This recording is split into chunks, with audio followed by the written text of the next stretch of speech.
Now, before anyone gets mad after reading the title of this video, let me just say that I actually love the new marine species that we got in the new DLC.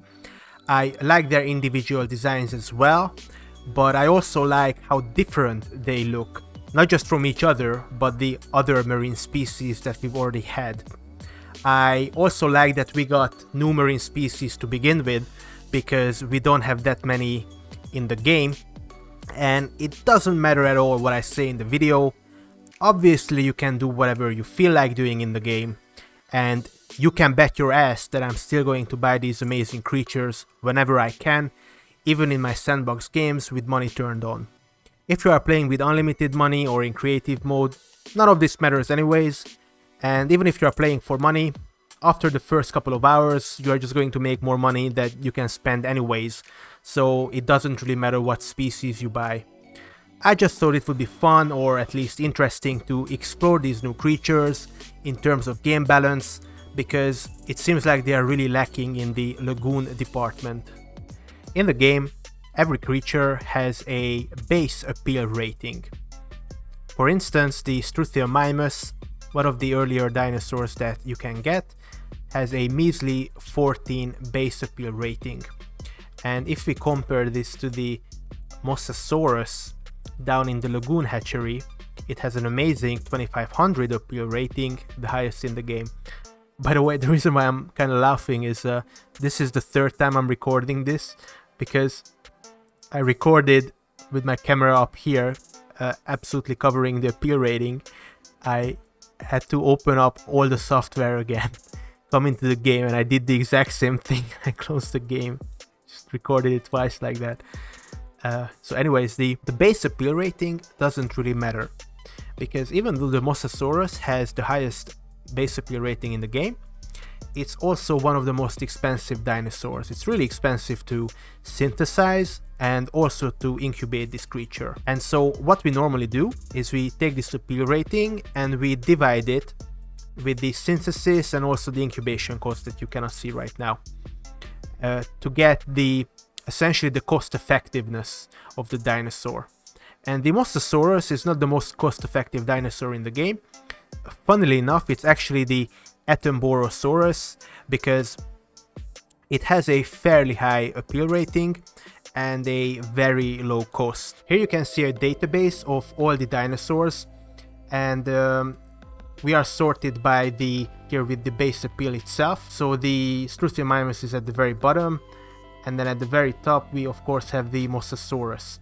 If we were to sort base appeal divided by costs, we would see that the Attenborosaurus is at the very top, and just to show you as something fun, the worst dinosaur in the game is the Amargasaurus, because it has a fairly low base appeal and fairly high costs.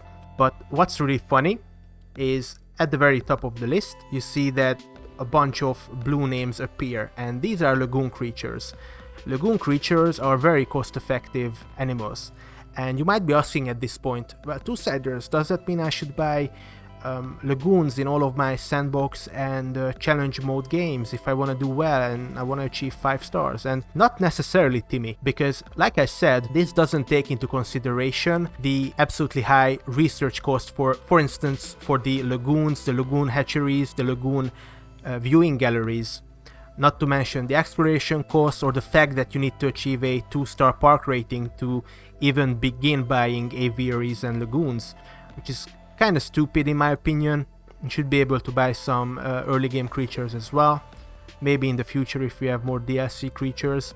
What's really incredible is so far every single lagoon creature was at the very tippity top of the cost effectiveness table, except of course the Plesiosaurus.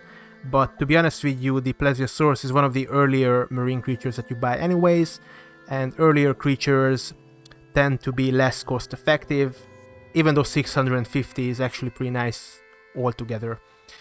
But what's really saddening is that all 4 of the new marine species are actually at the very bottom of this lagoon list. Here we have the Archelon, the giant turtle, at the top of this bad pile, I should say. Then the Shonisaurus is all the way down here. Under that we have the Nothosaurus, and all the way down here we actually have the Dunkleosteus, being actually just really horrible when it comes to its cost effectiveness. What's also really saddening is that the Dunkleosteus is not only the worst lagoon creature in terms of its actual appeal, not base appeal but cost effectiveness appeal, but it also requires a fairly large amount of space compared to how horrible it is in terms of popularity.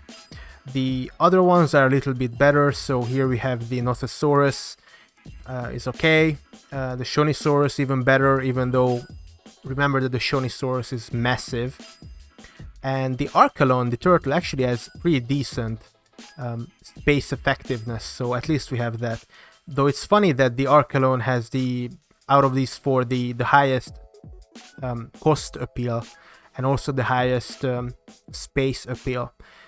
There is a sort of balance where sometimes the badly appealing dinosaurs and creatures have high space effectiveness, so I definitely think that at the very least the Dunkleosteus should have less environmental costs to make it balanced. Like I said, no hate, I really love these creatures. I think my favorite one is actually the Dunkleosteus, though this Nothosaurus is growing on me as well, because I really like that they can go out on the little rock islands that now you can buy. Again, no hate. Let me know in the comment section below what your favorite new dinosaur is from the marine species DLC. And subscribe for more dinosaur content. Obviously like the video, because I know a lot of people are gonna dislike it anyways for some reason. All I'm talking about is the balance here, not feelings, just facts. And thank you for joining me. I shall see you in the next one. Bye bye.